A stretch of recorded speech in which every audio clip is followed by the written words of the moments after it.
The world of Termina is filled with sadness, despair, and death. Everywhere you go, you will see something terrible. And there's one place in the world that is the worst by far: Ikana Kingdom. A once prosperous nation that has fallen into ruin. And the loyalty of its subjects is unwavering, and so they continue to serve their kingdom, even in death. And the king still sits upon his ruined throne in Ikana Castle, ruling over a cursed wasteland. Now its past is mostly shrouded in mystery, and it's only known as the land where only the dead roam. So what happened here? Well, today I will try to answer that question. What's wrong? Oh, the outfit. Well, that's just something I found in the back of my closet from a couple of Halloweens ago. It was just fitting, okay? Come on, don't judge me. Now let's go, because there's a lot to see, and we also have to cut our way through all these undead monsters.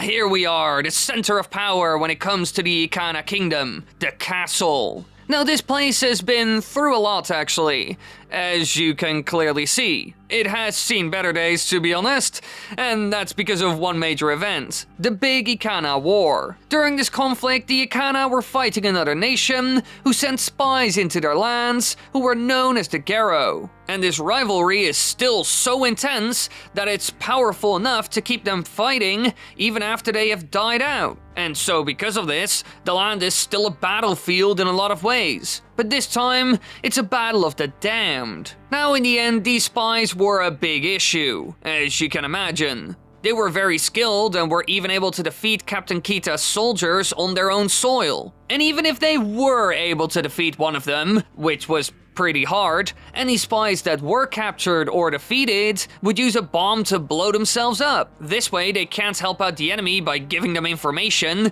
and so it's really hard to both beat and predict. Clearly, the Ikana had a big problem, and while we don't know any details of the battles between them and this other kingdom, it is said that the kingdom is stained with a history of darkness and drenched in blood. So it was probably a long and brutal fight. Otherwise, they wouldn't have ended up with such a description. And this had a huge impact on the kingdom, as you can imagine. Many soldiers from both sides died and now haunt the lands. And according to the king, the quarrels among his men were also a significant factor that led to the destruction of the kingdom. And the dark winds blowing from within the Stone Tower Temple also didn't help him bringing the kingdom back from the dead. In the end, all of this was too much for them, and so they fell. When it comes down to it, there was only one place that actually survived all of this. Sort of. The Ikana Graveyard.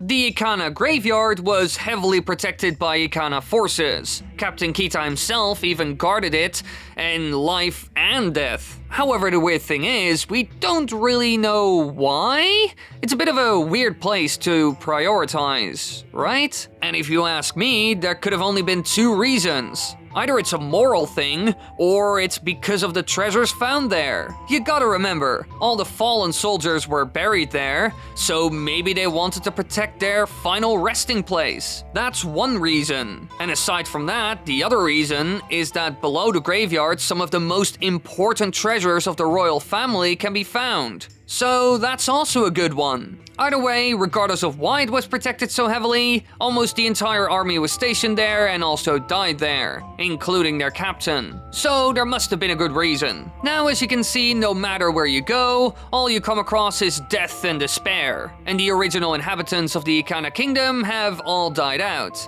It has turned into an absolute ghost town. And there's actually a reason for that. Because there's a curse on these lands that made things even worse. If that was possible even. So let me tell you about the dark magic that has a tight grip on these lands. Now follow me. We've done this already, and I don't have time for this.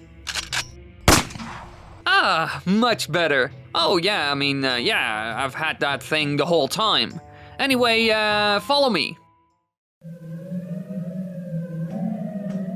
As you have seen, the rushing waters of Ikana River have dried up, and the village is haunted by Gibdos. And there's actually a reason for this. Because near the end of Ikana Kingdom's reign, one person tried something quite desperate to save it from completely falling apart. Sharp, one of Ikana's royal composers. And he did something quite scary, and thanks to it, he became cursed himself. According to his brother Flat, he sold his soul to the devil, and locked him in a prison in the graveyard. Now, we don't exactly know who Flat is referring to, because we have never heard of a devil in the world of Termina. We don't even see anything like that in places like Stone Tower Temple. So personally, I have no idea who this deity could be. However, one thing is certain. It had a huge impact on the land of Ikana, and not in a good way. This dark deal, along with the blood that was spilled during the war, led to this kingdom of the undead. But Sharp's reason for doing all of this was actually good. He wanted to help out the kingdom.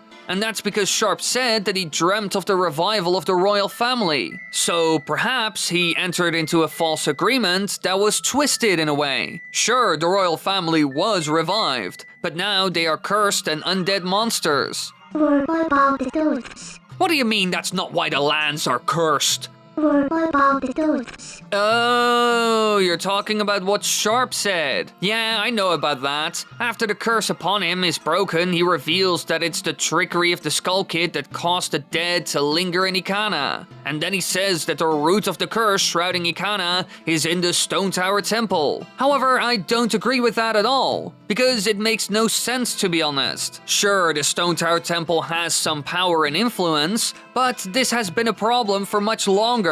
There's even a scientist there researching the cursed creatures found there and the land as a whole. And it also carries the title of the land where the dead roam. But this isn't even all. After Link defeated Majora's Mask and basically saved the world of Termina, you can see something quite special. If you go back to Ikana Canyon, you can see that the king and his servants are still floating around in the throne room. However, the scientist who was studying the creatures right outside of his home can walk around freely again without being scared. So I don't think Majora's Mask was completely to blame here. He might have made things worse and probably messed around with the Stone Tower Temple, but the undead problem is still there. And I mean, it makes sense. A lot happened in the Ikana Kingdom, bloody wars, deals with some sort of demonic deity, and then Majora came around the corner. And so it could be that all those things combined created the perfect storm for the undead to return. Some came back because of their gruesome death and hate for their enemies, others returned from the afterlife because of the powers of the devil,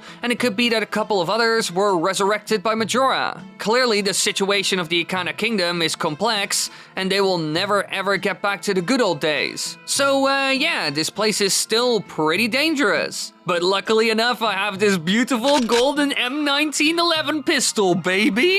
Nothing can harm us. Ah, look at these weak skeleton boys! They won't stand a chance! Wait, what?